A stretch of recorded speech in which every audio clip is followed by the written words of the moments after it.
Καλό σας βράδυ, αγαπητοί φίλοι τηλεθεατές. Δεύτερη εκπομπή σήμερα στο ΔΡΑΞΑΣΘΕ ΠΑΙΔΕΙΑΣ με θέμα τη διδασκαλία της Βυζαντινής μουσικής στην Διασπορά. Είχα την μεγάλη χαρά και την τιμή και την ευλογία να συμμετέχω σε αυτή την ημερίδα που έγινε στο City University του Λονδίνου την 3η 25 του μηνός Μαΐου, καλεσμένος από τον δόκτορα Αλέξανδρο Λίγκα, που είναι και ο καθηγητής και υπεύθυνος του μουσικού τμήματος του City University, αλλά και του δόκτορα Δημητρίου Σκρέκα, ο οποίος είχε την ευγενή καλοσύνη να οργανώσει όλη αυτή την ημερίδα και να είμαι και εγώ ένας από τους καλεσμένους, μαζί με τον προφέσορα Αχιλλέα Χαλδεάκη και δόκτορα Ιωάννη Αρβανίτη, τους οποίους ακούσαμε στην προηγούμενη μας εκπομπή. Συμμετείχε ο Σπυρίδων Αντωνόπουλος, δόκτορ και εκείνος του City University αλλά και της Βοστόνης.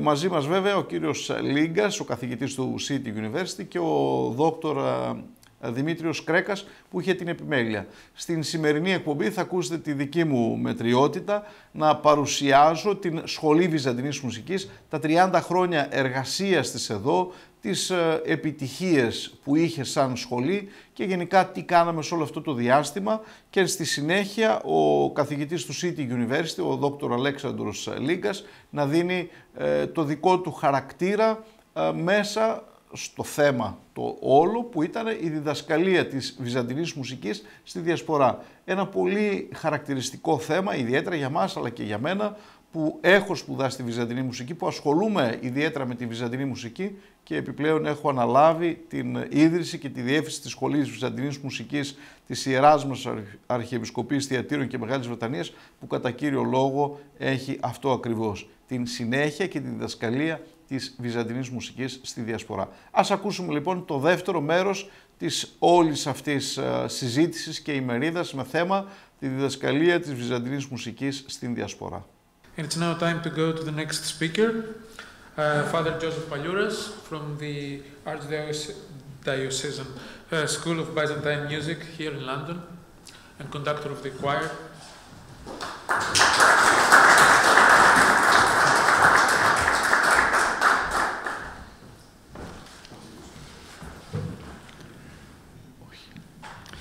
Εκτός ότι είμαι ο πιο προετοίμαστος, ακούγοντας τους προλαλήσαντες, τους καθηγητές, και επειδή αισθάνομαι ότι όλοι μιλάμε ελληνικά, θέλω να αλλάξω όλο αυτό που έχω γράψει, που το έχω γράψει στα αγγλικά. Μπορώ να το κάνω.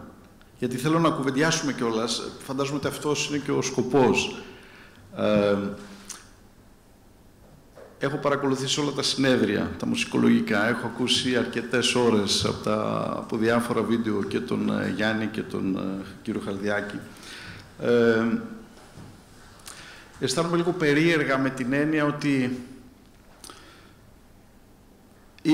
είπαν και οι δύο ότι είναι πρόβλημα γλώσσας αρχικά, έτσι, που θα στήσει κανείς τη μουσική και μετά να βρει το ρυθμό, να προχωρήσει. Εγώ κλήθηκα εδώ σαν διευθυντής της σχολής μουσικής, όχι για να κάνω το διευθυντή, αλλά πρέπει σαν Αρχιεπισκοπή εδώ να βοηθήσουμε τον κόσμο το δικό μας εδώ. Όταν έχω να κάνουμε παιδιά 3ης, 4ης γενεάς, που δεν μιλάνε καν ελληνικά, όταν φεύγουν από τις δουλειές τους κουρασμένοι και έρχονται το απόγευμα να μάθουν μουσική, δεν είναι οι σπουδαστές των οδείων που αποκλειστικά κανείς ή των μουσικών σχολών που κάνει αυτή τη δουλειά. Θα ήθελα έτσι λίγο μετά να το κουβεντιάσουμε, γιατί πολλές φορές ενώ έρχομαι με τόσο ζήλο και επιμονή και κουράγιο στο συνέδριο και ακούω όλα αυτά, γυρνώ πίσω και πάλι έρχομαι με δεμένα τα χέρια. Γιατί πρέπει να βγάλουμε ανθρώπους να πάνε να ψάλουν τις καθημερινές, την Κυριακή. Μπορεί να πείτε ότι είναι δύο διαφορετικά πράγματα. Όμως αντιμετωπίζω αυτές τις δυσκολίες και θέλω τα φώτα σας. Η σχολή μας βρίσκεται εδώ τα τελευταία 30 χρόνια. Και ευχαριστώ και τα παιδιά και τους δασκάλους της σχολής που αφήσαν τη δουλειά τους και είναι εδώ σήμερα μαζί. Αλλά είναι αυτές πραγματικά οι δυσκολίες. Αισθάνομαι κι εγώ, ακούγοντας τις εισηγήσεις, σαν τον πρώτο χρόνο στη θεολογική σχολή που άκουγα τον Νικολάκη τον Παπαδόπουλο να προσπαθεί να μας μάθει εβραϊκά για να διαβάσουμε στο πρωτότυπο την Παλαιά Διαθήκη, και θυμάμαι 5-6 γράμματα από την αρχή, το Άλεφ, Μπεθ, Γκίμελ, Ντάλεφ, και κάνα δυο έτσι που μαθαίνουμε όλοι, ξέρω εγώ, και όντως τελείωσα θεολογία και δίδαξα θεολογία, αλλά είμαστε κάπου στη μέση. Δηλαδή αισθάνομαι από τη μία έτσι αδύνατος μπροστά στους καθηγητές που έχετε θέσεις μουσικής όλοι σας, και απ' την άλλη με ανθρώπους που συνεργάζουμε δίπλα, που πρέπει κάτι να κάνουμε και με αυτούς. Εδώ προσπαθώ να κάνω και θα ήθελα έτσι τουλάχιστον και τη δική σας βοήθεια, γιατί από εδώ πήρα και εγώ την αφορμή, διαβάζοντας και καταλαβαίνοντας ότι οι ύμνοι, ας πούμε, της Εκκλησίας πρώτα απ' όλα γοητεύουν με την ομορφιά τους, μας πείθουν με το πνευματικό τους περιεχόμενο, μας εντυπωσιάζουν με τον πλούτο και τις εξαίσιες εικόνες που δίνουν, εντάσσοντας όλους εμάς σε υψηλής ποιότητας στάθμης ποιητικά έργα και κείμενα της ανθρωπότητας. Εδώ καλούμαστε κι εμείς να παίξουμε το δικό μας ρόλο. Απ' την άλλη όμως πρέπει να επανδρώσουμε τα αναλόγια της Ιεράς Αρχιεπισκοπής, αφού βρισκόμαστε στη Μεγάλη Βρετανία. Δεν έχουμε ανθρώπους, δεν έρχονται ψάλτες, και ξέρουμε όλοι, αφού στο μητροπολιτικό χώρο υπάρχουν προβλήματα, πόσο μάλλον εδώ, όταν δεν μπορούν καν οι εκκλησίες να πληρώσουν πολλές φορές τους κληρικούς, πώς να πληρώσουν τους ιεροψάλτες και να κρατήσουν αναλόγια, ή όταν οι άνθρωποι εδώ δουλεύουν και δεν δουλεύουν σε ένα ελληνικό περιβάλλον, να πούνε ότι σήμερα είναι μια μεγάλη γιορτή του Αγίου Πνεύματος, που ενδεχομένως είναι και αργία στην Ελλάδα, ή της Μέσης Πεντηκοστής αύριο, και πρέπει η ακολουθία να βγει από κάποιους. Όμως, δειλά και σταθερά, και επειδή εγώ και το θέμα μου ήταν η συμβολή της Αρχιεπισκοπής της Σχολής Βυζαντινής Μουσικής στη διδασκαλία εδώ στην Διασπορά, θα ήθελα να δώσω μερικούς αριθμούς και ειλικρινά θα ήθελα να ακούσω ή στο διάλειμμα ή μετά από όλους εσάς, και από τον Αλέξανδρο και από τον Δημήτρη και από τον Σπύρο, να ακούσω πρακτικές διδασκαλίες, μιας και είναι και οι μαθητές μου εδώ και εγώ προσωπικά, και να κάνουμε και στη σχολή κάποια έτσι σεμινάρια που προκαλώ και παρακαλώ από τώρα, παρότι που το είχα στο πρόγραμμα, μιας και φέτος συμπληρώναμε τα 30 χρόνια της σχολής. Βλέποντας το μαθητολόγιο της σχολής φέτος, επειδή προσπαθώ να κάνω και ένα έτσι συλλεκτικό τόμο για τα 30 αυτά χρόνια, είδα ότι συμπλήρωσε αισίως τα 580 άτομα. Και το μαθητολόγιο του έτους έφτασε στα 87 άτομα. Είναι ένας μεγάλος αριθμός για τα δεδομένα εδώ της Ιεράς Αρχιεπισκοπής. Έχουμε προβλήματα ακόμα και πώς θα στήσουμε τη σχολή. Βεβαίως μας φιλοξενεί η κοινότητα της Παναγίας στο Wood Green, όπου ήταν ο Σεβασμένος ως βοηθός επίσκοπος του τοπέου, και εκεί μας φιλοξένησε και εκεί παραμένουμε. Προσπαθούμε σε κάθε χώρο, σε κάθε κοινότητα, να έχουμε ένα μικρό φυτόριο, ένα μικρό παράρτημα της σχολής, και υπάρχουν σε πάρα πολλές κοινότητες, από τη δική μου κοινότητα, τον Απόστολο Ανδρέα, τον Άγιο Παντελεήμονα, τους Αγίους Πάντες, τον Τίμιο Σταυρό, τον Άγιο Νεκτάριο, την Παναγία στο Κάμπεργουέλ, στο Κρόιτον, και τα τελευταία 2-3 χρόνια στο Μπέρμιχαμ, στο Μπράιτον, σε κοινότητες εκτός Λονδίνου.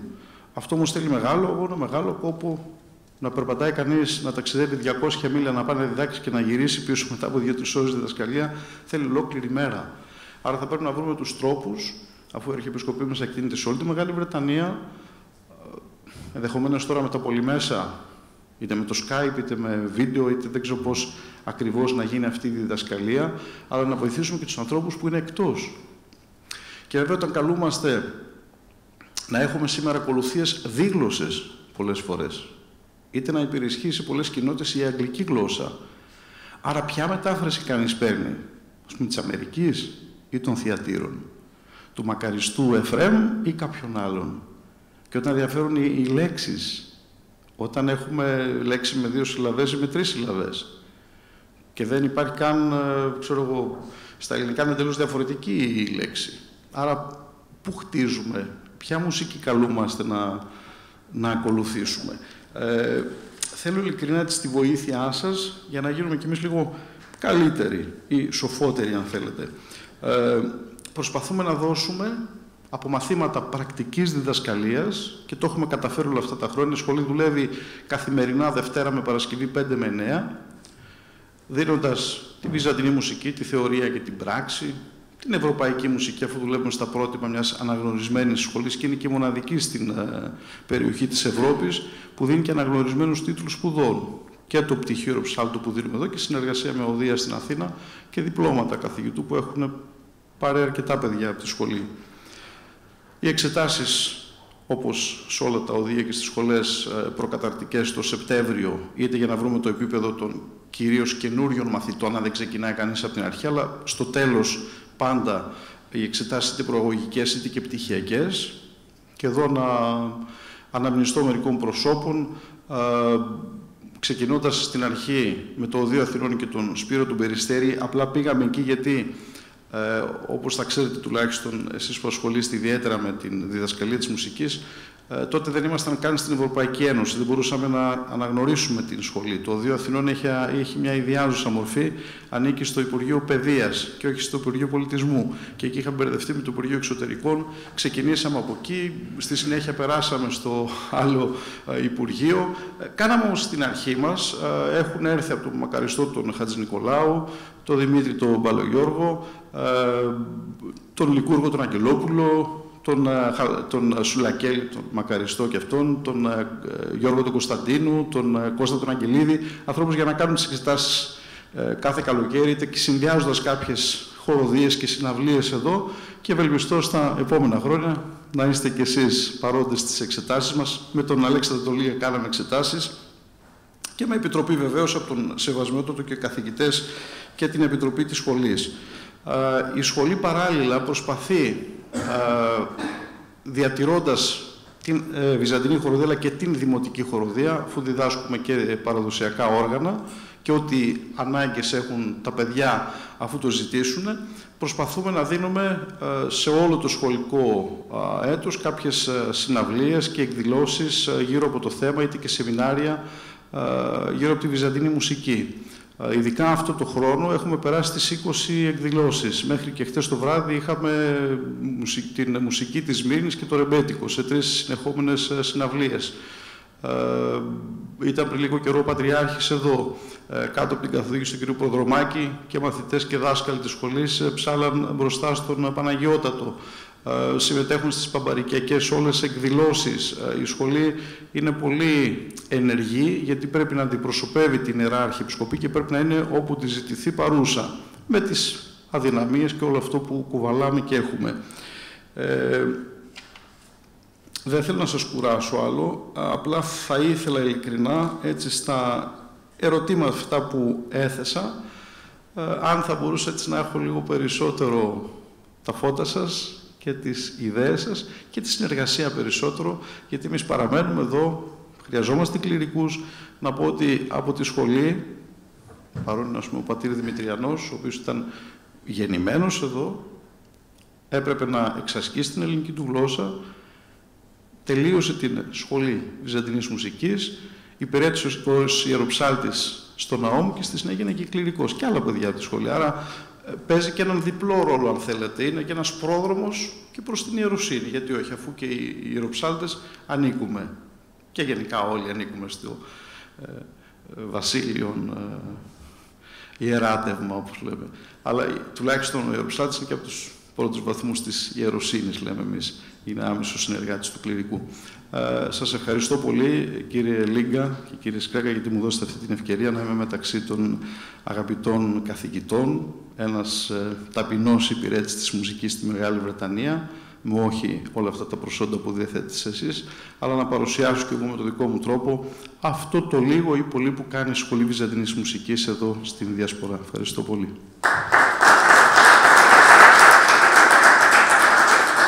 Ευχαριστούμε, Πάτερ, για αυτό τον πολύ συναισθηματικό αλλά και βιωματικό τρόπο περιγραφής μιας ιστορίας 30 ετών και περισσότερο ίσως.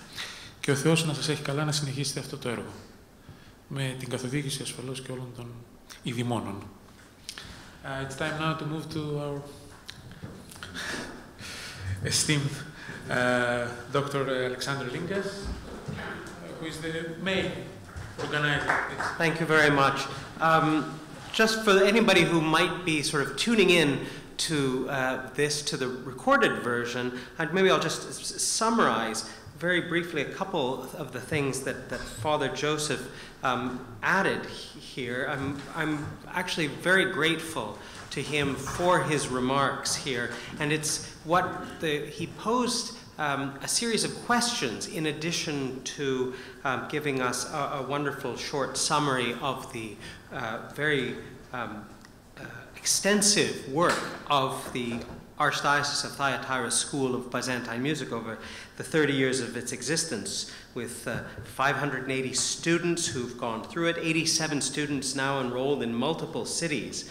But I think in his questions, he brought up very much the types of issues that this AHRC Cultural Engagement Grant was designed to do, which was to find ways to how does one bridge between the academic work on Byzantine chant, which we've had some speakers, we've had previous events as well, and the actual work in the trenches, in the churches. How are those to be bridged? And again, I think a first step is to have days like this so that we can have that type of exchange. And I hope we can explore that further in the discussion.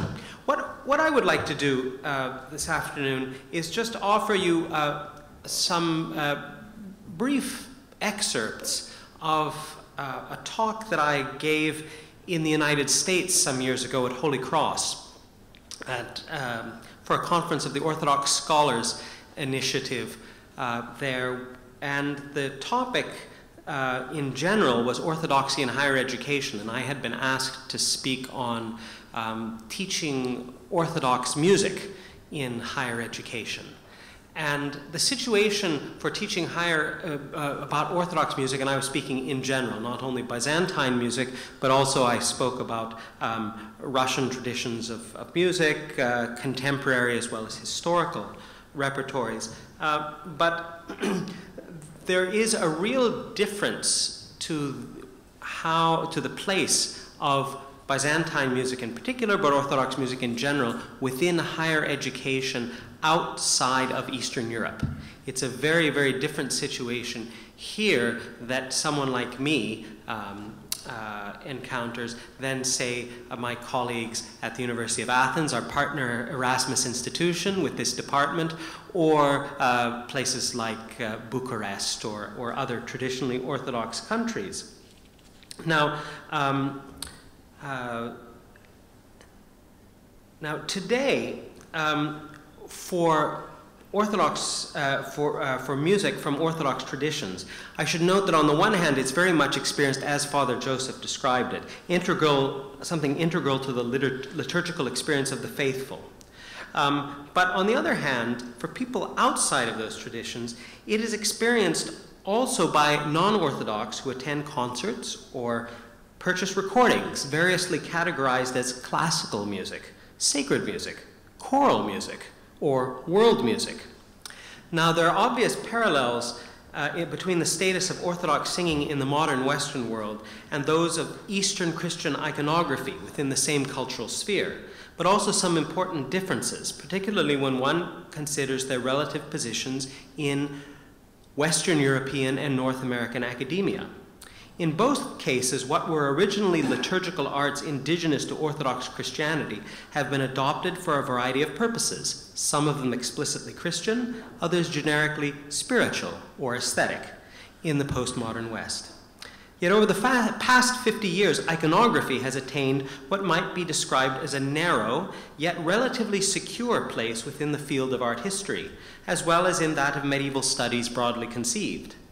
Iconography has achieved and sustained this position in part because icons are of signal importance to Byzantine studies, as a browse through publications, symposium programs, and so on are sufficient to inform us of.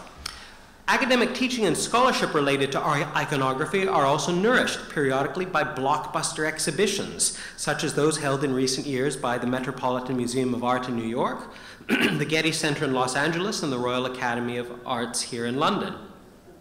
When and if music rooted in the worship of Eastern Christianity is introduced into the curricula of non-Orthodox higher educational institutions that are located outside of Eastern Europe, its inclusion is usually justified through appeals to aesthetic, historical, or cultural criteria similar to those for visual art. Among these are assertions of the importance of Eastern Christian precedents for the historical development of music in the Latin West, and less often the perception of certain outstanding works as artistic masterpieces. Rachmaninoff's All-Night Vigil, Opus 37, for example, has in recent years become a musical touchstone for the non-Orthodox, comparable in its popularity to Andrei Rublyov's famous icon of the Trinity. And then also there's the case of some well-known modern composers like Arvo Pärt or the late Sir John Tavener. Despite these gains, the music of Eastern Christianity remains far more peripheral to Western academia than its visual art, with a pitifully small number of scholars with permanent posts in Western European or North American universities currently publishing historical or ethnographic research on Orthodox liturgical singing. There are all sorts of reasons, and in what's going to be the published version of this paper, I talk about some reasons why that might be. It's always easier to look at a picture and reproduce it and talk about it than to teach someone to sing, especially if it's in another language. But what I would like to do, just very briefly for the next couple of minutes, is talk about 3 areas in which Orthodox music is or is not represented in institutions of higher education outside of Eastern Europe. And those are the 3 main approaches to study that have some kind of relation to Orthodox music within music departments or schools of music as they exist in Western Europe and North America. Those are historical musicology, ethnomusicology, and performance. Now,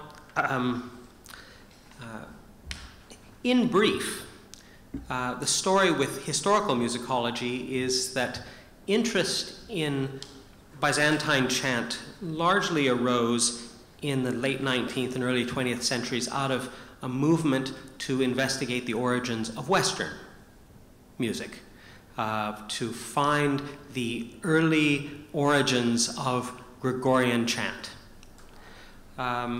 What has happened since then, however, there was a kind of flowering, and that kind of reached its summit perhaps with the work of the scholars who came of age in the 1930s. And as a result, their research findings, people like Egon Velis, were enshrined in major reference works and textbooks in which Byzantine chant was presented implicitly or explicitly as a historical stepping stone on the path from classical antiquity to the establishment of the musical canon populated mainly by the works of Austrian and German composers. These overviews of the music of Byzantium and handbooks of Western music history rarely broached aesthetic manners and generally failed to convey the idea that Byzantine repertories might be musically interesting, let alone beautiful or inspiring.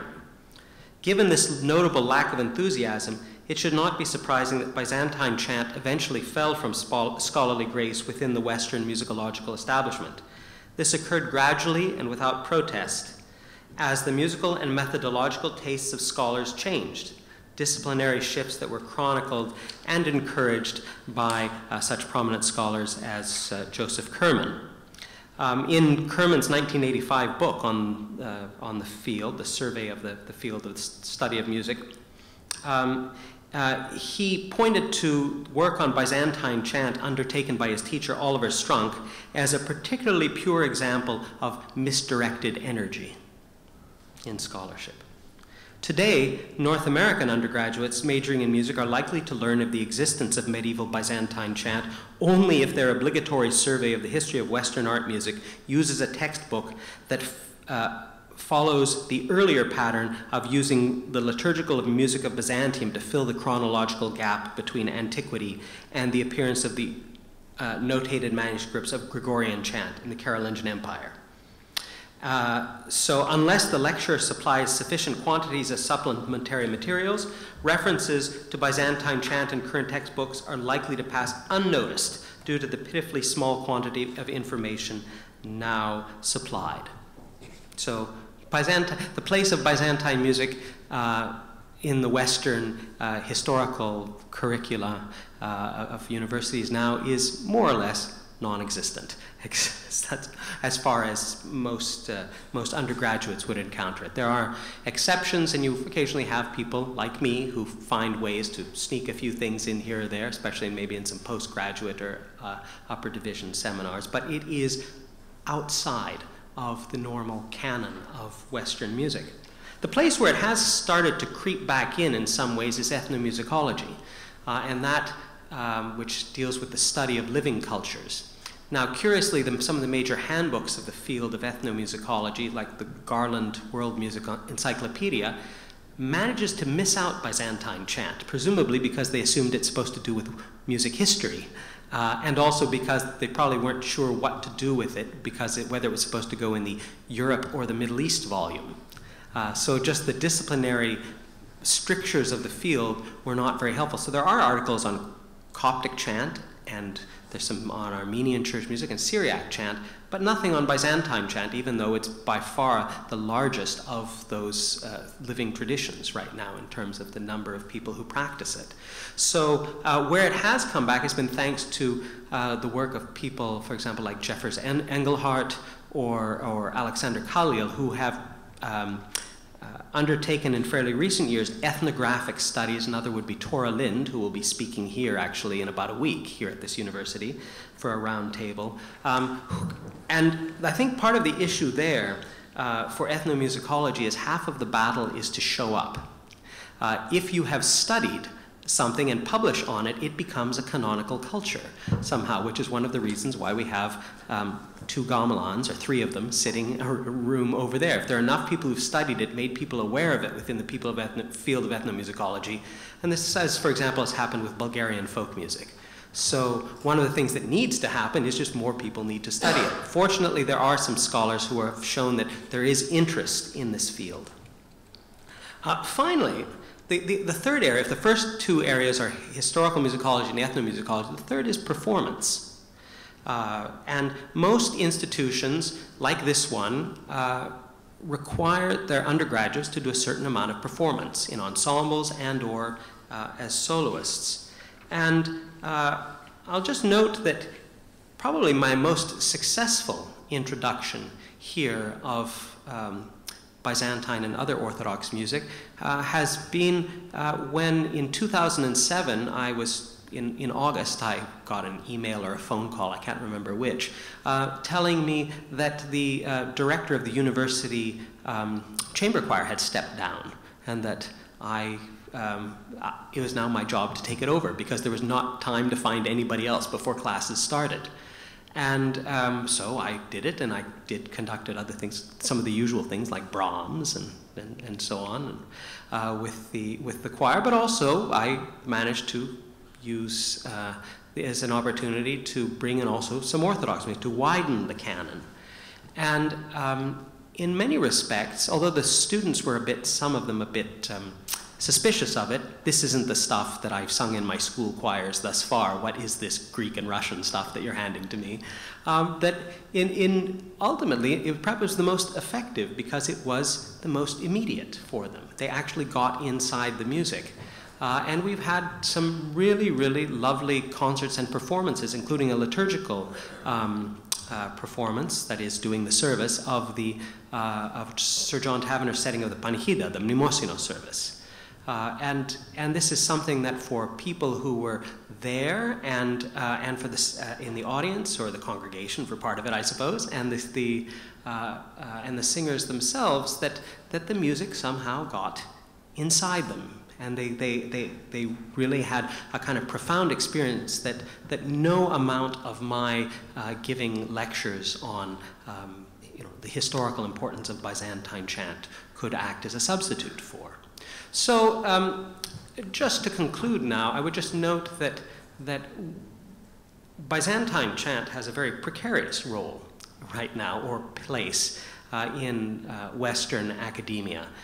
The old place for it in historical musicology, it's gone largely, though there are some ways it could come back in, but since the field as a whole is not even interested in Western medieval music all that much, at least the curricula, that's somewhat problematic. Ethnomusicology is one place where there is interest, and also performing, which again I think then speaks to the experience of people like Professor Chaldeakis here and my own ensemble Capella Romana and Dr. Antonopoulos' ensemble Psaltikon in Boston, where we may do concerts, I'm sure Father Iosif as well with the Archdiocesan Choir, in many cases for non-Orthodox audiences, people who are deeply moved by the experience, and that really there is no substitute for taste and see.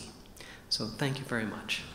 Αγαπητοί φίλοι τηλεθεατές, παρακολουθήσαμε το δεύτερο από τα 4 μέρη επεισόδιο, αν θέλετε, η θέμα της διδασκαλίας της Βυζαντινής μουσικής στην Διασπορά. Ακούσατε εμένα τον πατέρα Ιωσήφ να αφηγούμε τα δρόμενα της Σχολής Βυζαντινής Μουσικής της Ιεράς μας Αρχιεπισκοπής. 30 χρόνια κλείνουμε φέτος και είστε όλοι καλεσμένοι στους ετήσιους εορτασμούς που θα έχουμε, αλλά και τον δόκτορα Αλέξανδρο Λίγκα, που είναι ο καθηγητής στο City University στο τμήμα της μουσικής, που μαζί με τον δόκτορα Δημήτριο Σκρέκα, ο οποίος έκανε και τις εισαγωγές στους ομιλητές, ήταν οι διοργανωτές αυτού του συνεδρίου, αυτής της ημερίδας, με το πολύ χαρακτηριστικό θέμα για μας, την διάδοση και τη διδασκαλία της Βυζαντινής μουσικής στη Διασπορά. Δεν μιλάμε για διδασκαλία στον ελλαδικό χώρο, είτε στην Κύπρο, είτε στην Ελλάδα, είτε σε χώρους αμιγούς ορθόδοξους. Μιλάμε διδασκαλία της μουσικής έξω από την πατρίδα, σε μαθητές, σε μαθήτρες, σε ανθρώπους τρίτης, τέταρτης και πλέον γενιάς, αλλά και σε ανθρώπους που έχουν άλλη εθνική καταγωγή, αν θέλετε, ορθόδοξη, μένει, γιατί τους ενδιαφέρει η Βυζαντινή μουσική, αλλά Ρουμάνοι, Άραβες, Ρώσοι, Άγγλοι, Γερμανοί, οι οποίοι κατά καιρούς έρχονται στην σχολή, στις εκκλησίες μας και ζητάνε και εκείνοι να μάθουν τον τρόπο πώς θα ψέλνει κανείς Βυζαντινή μουσική, πώς θα συμμετέχει στη Θεία Λατρεία. Αυτό ήταν λοιπόν το δεύτερο μέρος και εδώ κλείνουμε την απόψινή μας εκπομπή, αφού ευχαριστήσω για μια ακόμη φορά το Hellenic TV για την υπέροχη δουλειά που κάνει και για την βοήθεια ιδιαίτερα στον εαυτό μου αλλά και στην Σχολή Βυζαντινής Μουσικής. Γεια σας, μέχρι και την ερχομένη Τρίτη που θα παρακολουθήσουμε το τρίτο μέρος των εκπομπών αυτών με θέμα την διδασκαλία της Βυζαντινής Μουσικής στην Διασπορά. Χαίρετε.